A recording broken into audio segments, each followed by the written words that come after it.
Senator from Oklahoma is recognized. Order in the Senate, please.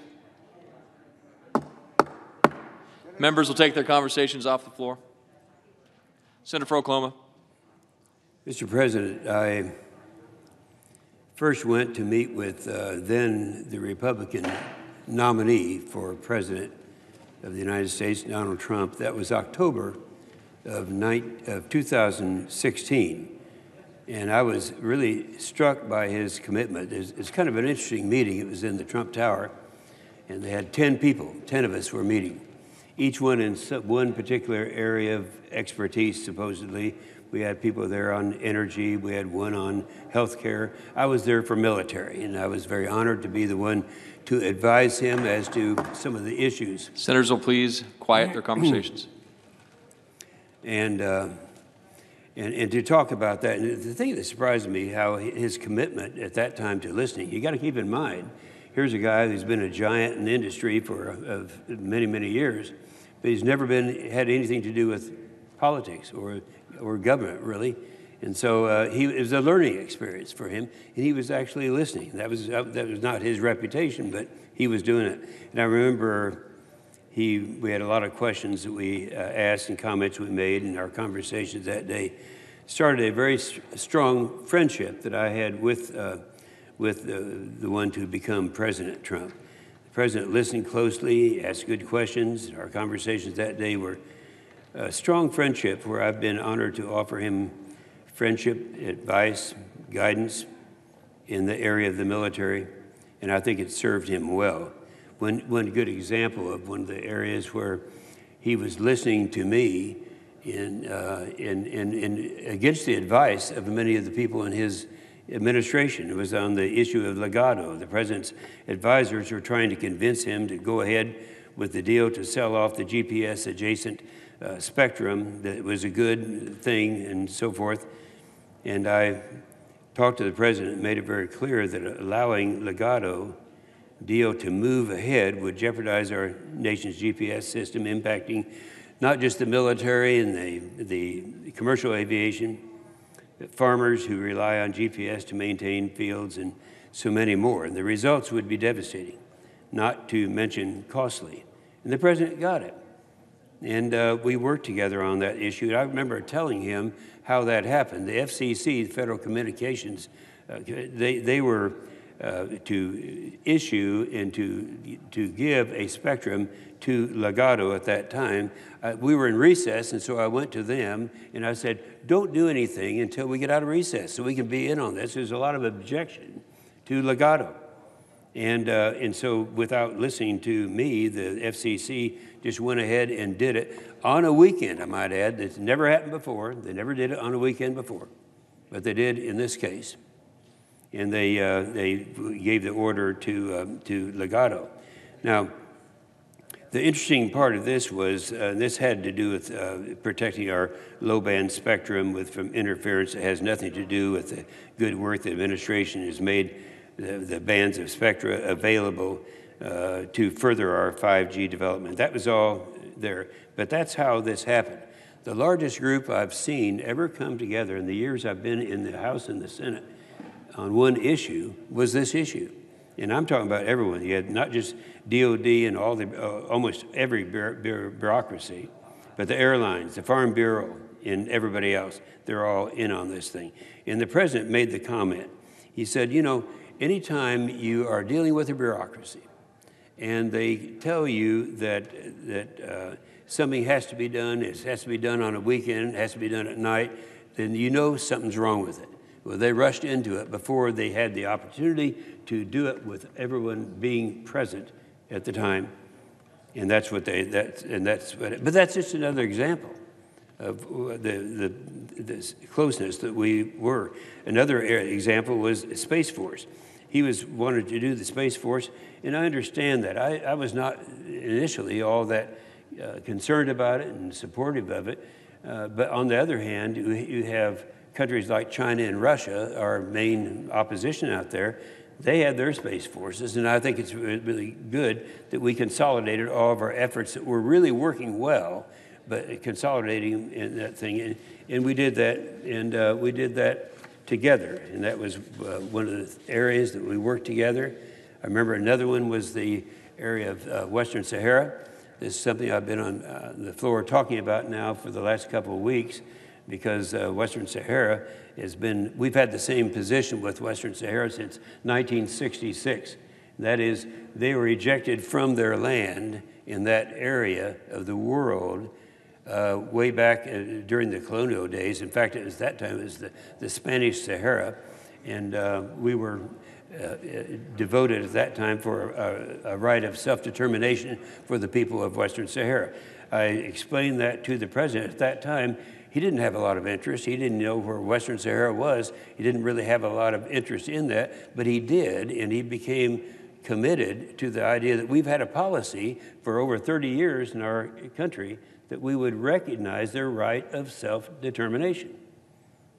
And so he went along with that, and we tried to convince him. This year's National Defense Authorization Act is, someone had told him or advised him wrongly, and I'm talking about maybe some of the people in the president's administration, that somehow the NDAA, now the NDAA has now been passed by the House, it's been passed by the Senate, and it's going to be signed into law eventually. The president has talked about he may veto it, having something to do that it wasn't strong enough against China. And I want to get on record right now on the Senate floor and make sure everyone understands that this is the toughest thing on China. Well, in fact, it's not just me saying it. The American Enterprise Institute, which is sometimes referred to as the conservative voice of government, they said that this bill, the NDAA of this year, the one that we just passed, is the toughest bill on China in 20 years. Now, here's why. The National Defense Strategy. Now, this is the book. We have to remember, this is something we need to adhere ourselves to. This was put together by 12 of the most knowledgeable people in America. 6 Republicans, 6 Democrats. They got together, and this is providing for our defense for the future. It's a short book, but it's one that we have been living by, and they're very specific in their strategy as to where China is. And so last week, President Trump's Director of National Intelligence said this. This is a quote, Mr. President. "The People's Republic of China poses the greatest threat to America today and the greatest threat to democracy and freedom worldwide since World War II." That was what the director, and from everything I've seen and everything our military leaders have told me, Director Ratcliffe is just right, spot on this. He said, and this is another quote, he said, "Beijing intends to dominate the United States and the rest of the planet, economic, militarily, and technologically." And I believe that's true. And we've already seen evidence of this strategy. Within the last few years, China built its first military base outside of its own territory. This is kind of interesting because this is a major deviation what the China has been doing for decades. They've always initiated any kind of a military activity from their own city limits. It all starts in China. And this has been going on for a long period of time. And so this is a major deviation from that. This is a threat that China has and that they are against us, and China has changed. They had this major advance in Djibouti, and Djibouti that's the first time that they've started a military operation outside of China itself. So they did it from Djibouti. And I've been down there several times, and I've flown over the area that they have. Now China is not just in Djibouti, but it's all over the world, but down in that continent of Africa, they're as far south as the further extremes of China, all throughout in Tanzania, southern Tanzania. They're very active down there. This is something that's new. China is turning islands in the reefs in the South China Sea into military bases. It's another part of the world, and they've been doing this. You all know about this. It's been going on for a long period of time. In fact, they now are up to 7 islands. These are not legal islands in their possession, but they took them. They created them. They didn't take them. They created them. They made islands out there in the ocean. And if you go and look at what they proudly display on those islands, it's as if they're preparing for World War III. That's China. And a lot of our allies in that area are wondering, where is America while China is doing all these things? So we're very strongly attuned to this, and this is what is happening just today as we speak. And this is what we are addressing in the National Defense Authorization Act on China. In South America, China is working to secure a port access to the Panama Canal, El Salvador, Jamaica, the Bahamas, and all throughout that area. And that's right next door to us, and they're giving the Chinese Communist Party an advantage right in our neighborhood. In all these cases, this is not just about military influence, but economic influence as well. Meanwhile, we're watching as China steals our intellectual property and uses it for their own gain. The perfect example of this is in hypersonic weapons. Hypersonic weapons, a lot of people are not familiar with that. That's state of the art. That's a new thing. And that's what we've been racing with against our two adversaries, both China and Russia. And guess what? China and Russia are both ahead of us in hypersonic. People have this idea that America has the very best of everything. Now, I have to say, I don't say this critically of the Obama administration, but during the last 5 years of the Obama administration, that would be between 2010 and 2015, he reduced the funding for the military by 25%. This is the Obama administration. I don't say it critically. He had different priorities than I have and other people have. And so at the same time, he was reducing ours by 25%. China had increased in that same period of time by 83%. And you just stop and think about that.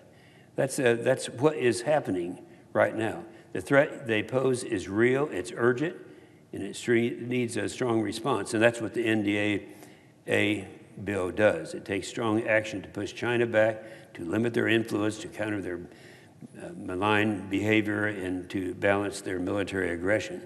Now, we know the best way to protect America's security and prosperity in Asia and to ensure that the Indo-Pacific remains free and open for all is to maintain a credible balance of military power. There again, this is what the NDAA does. It specifically singles out China in this effort. Now, until now, the ability to do this was at risk. Now with the NDAA, we are achieving the urgent change at significant scale that the NDS, again, going back to the NDS, what it requires, and we do so by establishing the Pacific Deterrence Initiative. Now we have, remember, the last NDAA we had a year ago was the European deterrence. This one we've shifted to the Pacific Deterrence Initiative, and that is China. And to dissuade China from its current trajectory of increasing aggression in the area, in that region, the PDI, that's the Pacific Deterrent Initiative, will enhance our forward posture in the Pacific and push the Pentagon to get our commanders in theater to get what they need. And that's what we are doing now. That's what the NDAA is doing, specifically against China. And it will help us put in the right capabilities and the right forces. And China understands that there's no quick and easy way to have victory against us because of the NDAA and the efforts that we're making as we speak right now. The Pacific Deterrent Initiative also deepens our cooperation with our allies and partners in that region, building up capabilities that we need to protect ourselves and our allies in that area, so that they know that we are with them. We're a team with them. The NDAA authorizes $2 billion this year for that Pacific Deterrent Initiative. But more than the investment, we also include the tools that will help us make better long-term strategic decisions about missions and priorities. We saw how well this worked in the European Deterrent Initiative. That was last year. Last year we were concentrating more on Russia. This year it's China. And so we saw how well it worked in the European initiative, and we can now track our efforts and do the same thing with China in the Pacific Deterrent Initiative. Now, with the PDI, we are sending a strong signal to the Chinese Communist Party, as well as our partners and allies, that the American people are committed to defending our interests and values in the Indo-Pacific. Now, that's China we're talking about. The Pacific Deterrent Initiative isn't the only way that we send this signal. Elsewhere in the bill, we take steps to strengthen our relationship with our critical allies and our partners in the region, including Taiwan and India and Vietnam and Japan.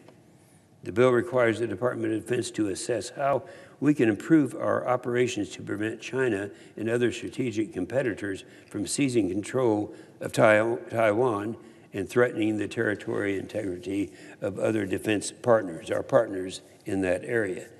The NDAA also invests in equipment that will help us counter China and to attack submarines. This is equipment that we have in the NDAA, the attack submarines, the precision-guided munitions, many of those, I might add, come from our state of Oklahoma, the air and missile defense systems, electronic warfare equipment, counter-ship capabilities, and a lot more. All of that's in the NDAA. The reason I'm saying this right now is because I think someone has misled the president in thinking that we were not really as aggressive as we should be in China. And we are, and these are specific things we've never seen before. This is all against China. It invests in innovation that will help us build our capabilities we need to take care of China in the future. The artificial intelligence, hypersonic weapons, where they are still leading us right now as we speak. Quantum computing and direct energy and beyond. It's all in the NDAA bill that we have just passed through the House and through the Senate. So the NDAA takes these steps to support a forward posture and favorable balance of power, but we've also got to defend against the full spectrum of their malign behavior. Part of the problem with China is not just that they are modernizing equipment, it's that they are stealing our ideas, our technology, and then building on it. They're taking a shot at us and all this, doing so illegally, but they're doing very effectively. That's what China does. To protect our intellectual property, the NDAA, this is the bill we're talking about, it creates the mechanisms to restrict employees or former employees of the defense industrial base from working for companies owned by or under the direction of China.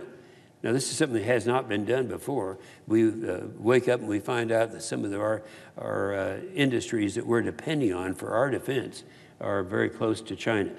And so we are taking steps to stop that now. Further, we're requiring universities to, number one, share information on defense-funded research. Number two, disclose external funding for federal grant recipients. So those recipients of grants are not working with the Chinese.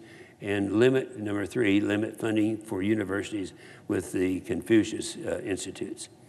The NDAA also directs the president to create a whole-of-government strategy to deter China's industrial espionage and large-scale theft of personal information. For the first time ever, we'll impose real costs on the PRC for this behavior. We know a big part of China's strategy is to fly under the radar. They don't want us to know what they're doing. So we established numerous provisions that will give us a better look at just what China is up to, all this in the NDAA. Right now, for instance, we don't have a great sense of exactly how much China is spending on their national defense. You know, they lie a lot. So we tasked the DOD and the Federal Fund Research and Development Center to conduct a full study of China's defense budget. Now, this is something we haven't done before. That's in the NDAA. We also established an ongoing assessment of China's industrial base, require a list of Chinese military companies operating in the United States to be publicly shared in the Federal Register, and mandate that recipients of federal contracts disclose the beneficial ownership. We need to know who those people are, and that's set up in the NDAA. Over the past few years, it's become clear that we are too reliant on China for everything from critical materials to complex manufactured items like parts of naval vessels And even for medical supplies, as we saw just this year, the pandemic really slowed us and showed us what happened and how vulnerable we are. And we are. Everybody knows that. The NDAA protects and reforms our defense industrial base to mitigate these risks and to attract new performers to replace China. In other words, to get out of China any dependence that we have on China. It's all in the NDAA. And that's why the American Enterprise Institute, which has always been the conscience, declared that this is the toughest legislation on China in the last 20 years. Lastly, the NDAA takes steps to protect the U.S. bases overseas by requiring the Secretary of Defense to notify Congress of how host countries using 5G networks from companies like Huawei and ZTE, that they're mitigating the security risks from these networks before we base new major weapon systems there. The last two NDAAs set the ball in motion when it comes to countering China, and with this NDAA, I'm confident that we're finally achieving the irreversible momentum we need to effectively implement the national defense strategy against China. Now, there's no turning back now. With the NDAA, we are sending China an unmistakable signal that whether it's today or tomorrow, there will never be a good time for China to test America's military. I'll never forget that 4 years ago when we had that meeting in the Trump Tower, and we had 10 of us in there, and we were talking about the military at that time. And that's when the president became convinced. And that's why I know that it's not the president, and it's not President Trump who's saying this about the National Defense Authorization Act. It's advice he's getting from advisors who just are not telling him the right thing. And Mr. President, I want you to know, we've got our foot on the throat of China with our NDAA, and we're not going to let it up. And if any of your advisors tell you any different than this, they're not serving America well. And that concludes, well, not quite. I had an experience yesterday. Today is a very special day. I tell everybody who cares, and not many people do, but I do.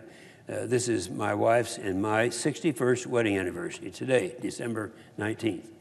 And on the floor of the Senate yesterday, I talked a little bit about that.